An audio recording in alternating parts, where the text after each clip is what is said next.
Welcome to the Feds, insiders bringing accountability, integrity, and reform to a broken bureaucracy. At Feds for Freedom, we value constructive dissent and healthy debate. The views and opinions shared in today's episode are those of the speaker alone and do not express the views or opinions of the U.S. government or any other employer. Welcome back to this week's episode of The Feds. I am Stephanie Weidel. Before we hear from our guest this week, please like, comment, subscribe to, and share our podcasts.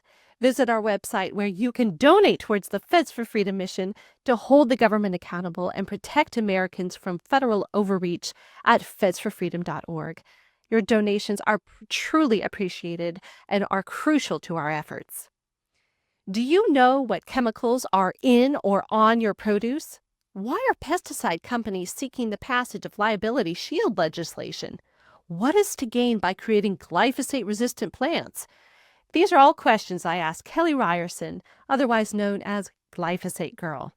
Kelly has dedicated the past decade to studying the effects of glyphosate on the body, who is to gain by putting toxic chemicals in our food, and what we as American citizens can do about it. Kelly, welcome to the Feds. Thank you for having me. I'm happy to be here. So, Kelly, right now there are pesticide liability shield bills that are now in state legislatures. They're also at the federal level, or at least coming. Talk about this. How can this happen? What does that mean for us? It is such an enormous emergency, and it's something you're not going to really be reading about in mainstream media because Bayer, the company that is behind glyphosate and Roundup, which is the name of the glyphosate-based herbicide that we all know. So Roundup, glyphosate is the active ingredient. So going back a bit, there have been all these lawsuits that have really been a huge financial strain on Bayer. And it's something that I covered actually when I started first getting really fascinated with glyphosate, this litigation. Well, it turns out that Monsanto, which Bayer purchased actually in 2018, so now I'll refer to the owner of Roundup as Bayer, but it was originally Monsanto. Monsanto was sued because they had known that glyphosate can cause cancer and yet still were selling it and had manipulated the EPA to make sure they still could sell it and not have a cancer label on it. Meanwhile, the internal documents showed this. They very much knew that there was a potential connection between glyphosate exposure and non-Hodgkin's lymphoma. So when you see these court cases, of which there are, I think, 150,000 plus court cases that victims that have gotten non-Hodgkin's lymphoma and they claim it is because they were exposed to Roundup, this has caused, it's over $12 billion now that Bayer has had to pay out in settlements, and it's unsustainable. And it continues to come. These lawsuits just keep on just flooding in. And sometimes you'll see that Bayer says, oh, we won. See, it doesn't cause cancer. But in reality, they are settling the vast majority behind the scenes because they know they can't win those lawsuits. So they're on the hook for a lot of money. Their stock price has absolutely plummeted. It's devastated this one time, really highly thought of company. And so they came out with this plan. I think actually even 2 years ago, they put it out there. There was a 5-point plan of how we're going to deal with litigation. And one of the things was we're going to do policy. And so what they did is they said, we're going to have a federal policy plan and a state level policy plan. They put into the Farm Bill last year, well, they tried several different bills, but at the federal level, they have tried to institute this idea that whatever the EPA says about a chemical is law, and you can't sue if the EPA says, for example, that glyphosate doesn't cause cancer. And so it's taking all power away. And unfortunately, we know the EPA to be obscenely, in fact, of all the regulatory agencies, I think it's most obscenely corrupt of all of them. And I don't know whether it's any better this administration, sadly. RFK Jr. is head of HHS. He has no oversight whatsoever on the EPA, which is Lee Zeldin's world. Anyway, so what they've done now is very similar to those who know about the vaccine liability shield. It's the same thing where you get sick. And this is actually not just glyphosate. This is for 16,000 chemicals, pesticides, as well as cleaning products, the gamut of different chemicals. Now, when you get sick from those chemicals, you will no longer be able to sue. So this is so horrible. And if people knew this is what it was, instead it's being marketed as we love our farmers. And so we're protecting them with this lawsuit, protect our farmers, protect our food. But I mean, that's insanity. So they're doing this at the state level, and they've tried to, I think it's 20 different states they're trying to pass this in. And several states have rejected this, which is great. But unfortunately, North Dakota and Georgia have both passed this legislation. So in those two states, if you get sick from any of these chemical exposures, you cannot sue and you're just screwed over. So they're trying to pass the same thing right now in North Carolina. And they are now also putting it into some federal bills, again, to try at the federal level. What are some of the common symptoms that people would have from pesticide toxicity?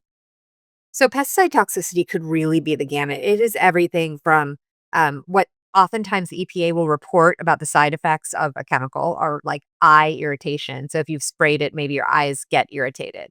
Then it goes all the way to the other extreme of dying from cancer or ALS, which one of the most preeminent regenerative farmers who I love and I'm very close to, he he actually is dying of ALS, and it's so incredibly sad from pesticide exposure. Actually, I lost my father-in-law to another neurological condition. He lived in kind of rural North Carolina from pesticide exposure. I lost my mother-in-law around the same time from lung cancer, which likely, she had similar exposures. And so really it could be so many things. And then you think about how with glyphosate, to go into that and actually to many of the others, but I focus on glyphosate not because I think it's the worst, because actually it's one of the less toxic pesticides, but it's also the most used pesticide of all time. It's everywhere. It's in our bodies, it's in water, it's in air. It's like literally everywhere around us. And I focus on that one because we have these doses every single day, and it's just a wide range of effects that it can have on your body. And could you go into where we would find glyphosate, how it makes its way into the food, into our body, sprayed on food? Just where would we find it besides just in a Roundup bottle we spray on plants? Yeah. Yeah, so when you think about the Roundup bottle, that you see in Home Depot, what people don't realize is actually that's also sprayed all over our food. And there are many different ways in which that happens. So the most common way that we are exposed to glyphosate in our food is through something when the farmers use it as what's called a harvest aid or a pre-harvest desiccant. What that is right before harvest, the farmer will go in and spray grain, so wheat and oats, actually also legumes, so chickpeas. They make it an more even harvest by drying everything out right before harvest. So they can just do their one pass with their combine, and they're not going to have as many risks from mold, and they don't have to do several passes because one part of the field is ripe and the other isn't. And so it just makes it all really even. Unfortunately, that glyphosate goes right up into what we eat, and it goes straight to the mill. And then it ends up in our cereals and, in all of our grain products, and actually in sugarcane as well. And hummus is always incredibly, incredibly high in glyphosate.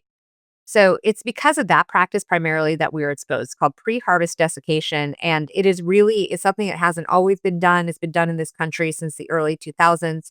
The EU last year banned this practice because it's just such a large dietary exposure that you have. And that's one of the things that I'm working on, because I think in the United States, we also could move past that practice and dramatically decrease our level of exposure. Yes. Have there been studies that have been done looking at foods and food sensitivities or allergies and looking into, is the person actually sensitive or allergic to the food itself or actually the glyphosate that's in the food or any of the chemicals sprayed on the food?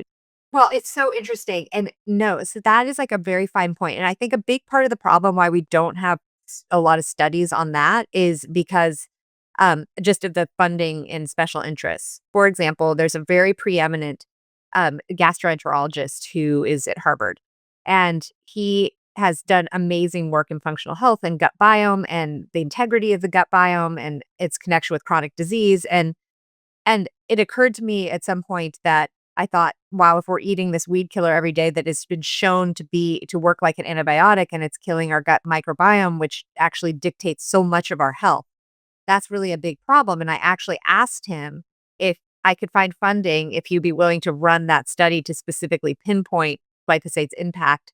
And he said he couldn't do it because Harvard wouldn't let him. And so we're really like, that's the situation where you have these brilliant minds that are their hands are tied in terms of what they can study. The research group on pesticides at NIH is really small. There's just not much focus placed on it. And so that means that most of the research that you're getting into the the research library on pesticides is industry funded. And so with that kind of question, I mean, absolutely. And there are some scientists out there that are looking at, its impact on the microbiome, which does impact allergies, but not really specifically what does glyphosate cause in terms of that. Wow. All right. So I have heard that there are glyphosate resistant plants that have been engineered to be this way. Why would anyone create a glyphosate resistant plant? I know it seems crazy because glyphosate is a plant killer, right? Yes. And so it seems strange then to engineer that. So this is what's so interesting, and I did not know this when I first got into this. So we all probably have seen the word GMO, genetically modified organism. So I actually, coming from, I don't know, maybe it's because I'm from Silicon Valley, but I always thought that people that oppose GMOs were like anti-technology, anti-modern. It couldn't be that bad kind of ideology. So, well before I had my own illness. And so when I learned what these GMOs actually are, it's astounding. What they actually are, and this is most of our corn and soy in this country, they're called Roundup Ready GMOs. And they were developed to be specifically resistant to the effects of glyphosate. So what this means is a farmer can go into their fields and plant corn, this GMO corn or soy seeds, and they can spray glyphosate on top of that entire field, and it won't kill the crop that they want to grow, so the corn and the soy, but it will kill all the weeds that are growing around it. So it's this business plan that actually is pretty ingenious that now we're going to sell you this pesticide and we're going to sell you the seeds, which are proprietary, and you can grow the system and it'll kill the weeds all around, but you can still grow. And when you look at around 1996, when these Roundup Ready seeds were introduced, you see the usage of glyphosate absolutely explode. I mean, it was just like in 1 year, the amount that is sprayed in this country just exploded because they were spraying it all over these GMO crops. So, that, and unfortunately, the weeds actually have gotten pretty smart. And so the weeds many have become super weeds, they're called, where they are also resistant to the effect of glyphosate. And so now what they've had to do is add up to 5 different pesticides into the seeds so that they're resistant to the effects of 5. So they can dump it all, on them. And you were mentioning before that glyphosate is not even the worst of these toxins. So I'm guessing those other toxins are even more toxic. So talk about those. Yeah, there are so many. Oh my goodness. And some of the fungicides that are used are so awful. The insecticides, the neonicotinoids, like there's so many different classes. And when I say pesticide too, it's confusing because under the umbrella of pesticide are several different things. So a pesticide could be an insecticide, so killing insects, a fungicide killing fungus, and herbicide killing plants, so weeds. And actually, there are rodenticides too, so for rodents.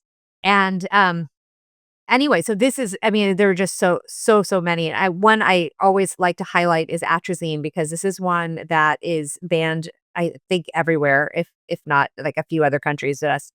And it is so incredibly endocrine disrupting. It messes with hormones to such a severe extent that it's unbelievable. It's actually found in our drinking water. It's the second most used herbicide after glyphosate in this country. This chemical has been shown to cause all kinds of hormonal disruption. And if you've ever heard, like, there's a lot of memes around it about turning the frogs gay. So with the exposure to this chemical, it actually chemically castrated male frogs in a study. And there just have been so many replications of this kind of thing, to the point that some studies show that actually our baby boy our fetuses are having penis malformations from exposure to this chemical. And, I don't know why this country continues to defend it because it's just stripping our ability to reproduce to such an unbelievable extent. Right. So that's used on corn a lot. So that's one of them that I like to highlight. Paraquat is another. It's made actually by ChemChina, which is government owned chemical company. They banned it in China because it causes Parkinson's disease. Here, they've not only sold it, but now they will enjoy this pesticide liability shield where you can't sue when you get Parkinson's from exposure to paraquat. This is insanity what we're doing to ourselves in this country. Yes, absolutely. But I was just talking with one of the producers beforehand, and he was talking about, let's look at the MAHA movement. We don't see any other country with a MAHA-like movement. Why? Because no other country allows toxins like this, including vaccines, to continue going into their bodies and the bodies of their children in the extent we have allowed. 100%. I mean, yeah, they don't need this MAHA movement. We desperately need this MAHA movement. Right. And I also want to say that I met a farmer who had been brought in, an American farmer and soil specialist who had been brought in by Putin, actually, to work on Putin's family farm because he's a huge, huge proponent of clean agriculture. And he thinks that food is medicine. So this is something that Putin thought correctly on. So this farmer scientist went there and Putin said, if you decide you're going to spray tons of chemicals, you're going to make everyone sick. I'm not interested in that. I mean, that is so foundationally logical. In China, you have these small family farms still that are regional. People are getting this clean, fresh produce. It's absolutely insanity. It's almost to the point where I'm like, are we just trying to sabotage ourselves? And maybe. Yeah, maybe. Oh, what's the response of the farmers to all these chemicals? Do they understand what they're doing? The response to the farmers, so there's a range. So you have the organic farmers who, of course, don't use toxic pesticides. They do use oftentimes pesticides, but they're much less toxic, and they go under the umbrella of organic. Then you have the conventional farmers who are the ones that are primarily growing corn and soy, which is most of our agriculture. We actually don't grow much in the way of specialty crops, they're called. So the fruits and vegetables that we really should be growing in this country, because actually our soil, when not chemically damaged, is so rich, which is what gave the United States such a foundational strength. But now that soil is actually dead. So if you're driving through Iowa or Illinois, and in southern Illinois, you can stop at these farms. You go and you look at that soil. That soil isn't soil anymore. It is dirt. It is decimated dirt with very few, if any, worms in it anymore. So those farmers that are doing that, and many of whom I've met, still do not believe that there is anything wrong with the pesticides. And even if they did, they don't see a way out. They are completely committed to believing that the government isn't lying to them about the dangers of the pesticides. And even if in the back of their mind, they thought maybe there's a problem, they don't have a financial exit route. And so they're stuck into this situation where subsidies that the government's giving them are straight up for this kind of chemical agriculture, and straying from that would mean a loss of subsidies. So their hands are completely tied. And then you have this other category, which is the farmers that I'm working with in my new organization, American Regeneration. And this is a category of farmers who mostly were, if not entirely, former chemical ag people, mainstream large acreage of these Roundup ready GMOs. And they one day decided, for all kinds of different reasons, mostly financial actually, that they wanted to be able to start making more money, be less dependent on subsidies, and heal their soil so that they could have great harvests each year. And so they started doing so, just like starting with, a small portion of the farm, and then, trying a larger part and a larger part. And you see this toxic use of pesticides go down because as the soil becomes healthy, they're able to like the crops are able to repel these pests much more naturally because they're strong, like their immune systems are strong. And so that category right there is going to be the answer and the solution to American agriculture, because it's a very patient one. It's one of education where you send farmers to meet other farmers and say, look, this is how much I made this year because I made this transition. That's enticing, right? So it's an economic model that is a reality. So are they actually making more money as they change to a regenerative way of doing farming? Yes. And oftentimes it isn't right away. So it can take a few years because there will be this transition time. But the farmers that I know are able to so dramatically decrease their input costs because that chemical fertilizer and pesticides is not cheap. And they're able to thrive. Is there an initiative in the government that you know of, or even a private initiative, to give money to the farmers who are willing to switch over to a regenerative farm way of doing business and help them through those first couple years until they can turn around? So there were some programs that actually were in place in the previous administration that have now been cut. Oh, So we had an enormous, enormous cut to our soil health education group. And we had tons of cuts to a lot of farmers doing amazing work, as well as processors that had been built so that they could get these farmers doing regenerative practices with cleaner food to the processing units to then get it out to people to eat. The funding cuts have been horrendous, completely anti-MAHA. I don't think we can do what we want to do in MAHA with the way things are going. And they just, instead of coming out and supporting this transition, they came out and gave the largest grant of subsidies to the chemical farmers in history. where was that? Where are those?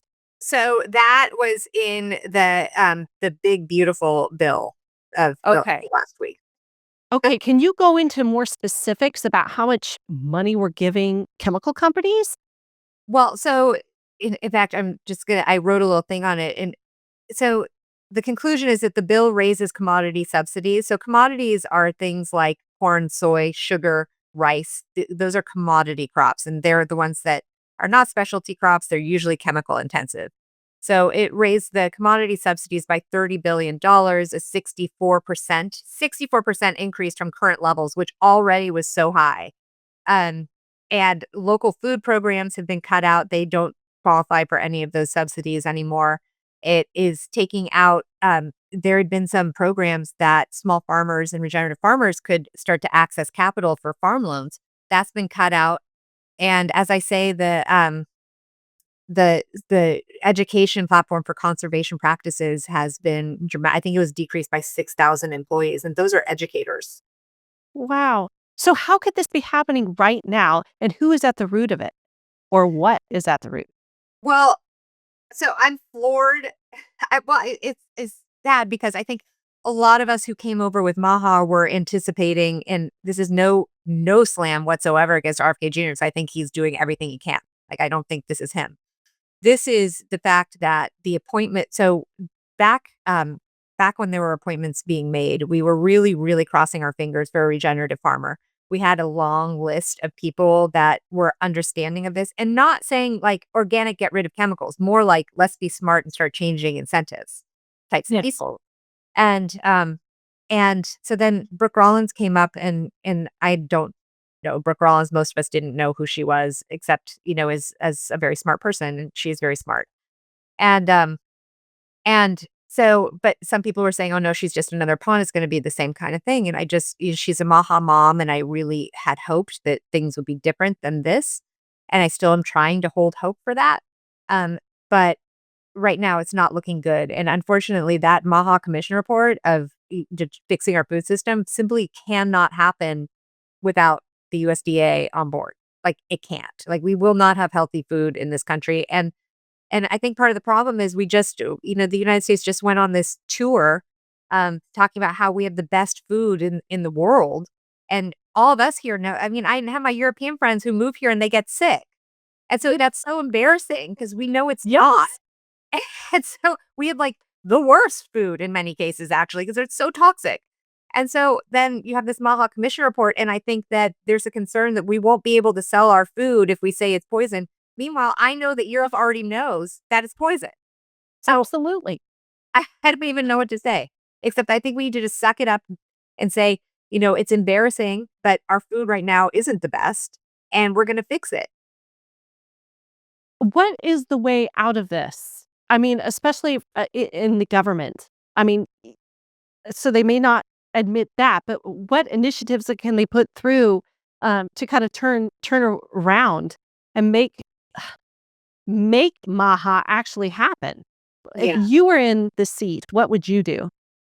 Oh my gosh, if I were in the seat, I would immediately be hiring, as I say, these soil educators and get farmers in place. And actually, just to back up for a second, there's a group called Regenified, and actually it's for profit. Um, and that is run by Gabe Brown, who's a very preeminent farmer. They decided we can do this by getting consumers aware of the benefits of regenerative agriculture, having a label on the food so that they're buying the things from the farmers that have been doing these great practices. And they have this 5-tier proposal, and actually the USDA, the only label that the USDA currently recognizes is as regenerative is Regenified, this Regenified label. Mm. They have a process that's goes through 5 different steps. And so you can enter the program, and that first year, like, you have to stop spraying pre-harvest desiccant glyphosate. And then you have to do something else maybe, and you have to show improvement in your soil health, and you can move up these tiers. That we need to put into place on a national level and give Yes. incentives alongside of those practices, and at such a level that it is manageable, because most farmers today are not soil specialists. Like, they don't know how to Mm. really do it. It's technical, and it can be hard and can be frustrating. And so it's that education piece within a plan. And our farmer on our team, Rick Clark, he's someone that has thousands of acres of grains that he no longer uses any pesticides on because his soil is that healthy. He wants to set up regions, because farming is different in different regions where you are. Let's have like education go out from that spot. So actually there's a farm plan that is ready to be adopted without screwing over the American farmer. It's just going to have to be that step of, will we even listen to it? And that's sort of where we are in terms of, like, can we get into the USDA and have our farmers explain, not me, Kelly, like the activist, have our farmers explain how we can get out of this mess. Yes. Well, I hope that's adopted. Yeah. Thank you for the work you're doing on this, Kelly. Okay, how did you get involved with this? How did you even become aware of all the toxins like glyphosate? I became involved because I was really sick after my second child with I don't even know to this day, just a lot of inflammation. And I had rashes, and I had like neurological issues. I was losing hair. I was so tired. I had digestive issues. I mean, I just had so much, just even trying to hold myself together was almost impossible. And I went to about 20 plus different doctors and specialists trying to figure out what was wrong with me. And by and large, it was, I don't know, or I think you're just stressed. And so I landed on 2 antidepressants, a benzodiazepine, a steroid, and gabapentin, all at once, and only was getting worse. And in that process became like immediately dependent on all of those drugs. And so then had long tapers to come off of all of them. And it was just such a nightmare. And I finally actually did go see a psychiatrist, and I'm like, I don't know. Every doctor is telling me that I'm crazy, so I must be, at this point. And at this point too, I'd had to move in with my parents and my kids. My husband was working, and I brought my kids. My parents helped me with, and that psychiatrist had intake blood work that happened to have a vitamin panel on it. And it was the first time my vitamins had been tested, but they came back absolutely dismal. Like, I had scurvy. I had like a B12 that you couldn't even detect. Like, I just had no foundational any nutrition whatsoever. And it turned out my gut biome was just completely off, and I had a really severe gluten sensitivity. And so I was able to I went off of gluten. I started feeling better really quickly. And then I built myself up vitamin by vitamin, just trying to, and it's interesting is when you are that deficient and you have to go and you look, okay, how do you re-nourish someone that basically is starving, and like something you would only see in third world nations, you would think, that have no access to food. And so it was really hard. And I ended up having to, like, I took a cell biology class, and I talked to different specialists on these different vitamins. Like, how do you add one without the other? And it's just is a big puzzle. Anyway, I went to a gluten and celiac conference in New York at Columbia University. And they were talking about how they don't know if it's actually the gluten that's inflammatory, or if it's another protein, or what it is. It's causing this huge epidemic of gluten sensitivity in this country. And I went to the microphone and I asked if they're spraying anything on the grains, and no one knew. And so then afterwards, someone from General Mills found me and told me that they're spraying Roundup on the grains right before harvest, and it's probably not great. You know? And I'm like, "You mean Roundup from Home Depot like that?" And he's like, "Yeah, that's the one." I'm like, "So we're eating that regularly. We're eating grains." He's like, "Yes, that's right." And so I said, "You need to start demanding that General Mills sources grains that aren't sprayed with this." And he said, "Well, Yes. that will take about 2 decades for the farmers to change their practices." It's like, "What are you talking about? 2 decades? We'll all be gluten intolerant or whatever, or dead." I mean, it's crazy. And so, at the time, the cancer trials were beginning in San Francisco, which is where I live. And I decided to go up and protest Monsanto because at this point I was really mad that they, in my mind, had caused my gluten sensitivity. And so I went up. Turned out there was no protest whatsoever. I walked right into the courtroom and sat down next to RFK Jr., who was the litigating attorney against Monsanto. And I didn't know who he was because once again, totally new to environmentalism or whatever, any of it. And so I named myself Glyphosate Girl, had an anonymous blog, which quickly Monsanto figured out was me. And then they sent a spy actually to come and keep an eye on me during these trials while I was blogging. And um, and it's just been an adventure ever since then. And what's crazy is now I've been doing it for so long, and now my conclusion actually is I don't think we should ban glyphosate. Um, I do think we should ban the pre-harvest desiccation, but I'm so scared of what's going to happen with more toxic chemicals if glyphosate's banned, because what happened is they actually took it out of the Home Depot version of Roundup, because that's where a lot of the plaintiffs are getting sick. So they took glyphosate out, but they put in something that is 40 times more toxic. So now you are even more likely to get sick from the Roundup product than you were when it was glyphosate. And So do you know what that chemical is? it's diquat. Diquat Okay. is the name of it, that chemical. It's just, I mean, it's so toxic. And it's used on our agriculture too. But this was sort of a warning and a wake up to me, like, oh, wow, farmers were happy when glyphosate came out because it was less toxic than other options. And it is, but it's still not good. And we still have to do something happening. Well, Kelly, thank you so much for your time. I know you have to go soon, but I have one last question for you. If the average American citizen could do one thing to combat the corruption that we see in our country today, what would it be? The one thing that I think you can do is get active. So one thing that I've learned is that you can go to Washington, D.C. Like any of us can go to Washington, D.C. You can make an appointment with whoever your congressperson is or a senator, even not yours, someone you want to talk to. And you can at least talk to their staffer. And you can get in there. And this is open to all of us. It's much more accessible than I think a lot of us feel is the case. So and petitions are super helpful, but what I would say is if you have a particular issue, start writing to that congressperson or call their office or to that senator. And Mm. understand that you actually had some power in that, because once again, I feel like that's very under recognized.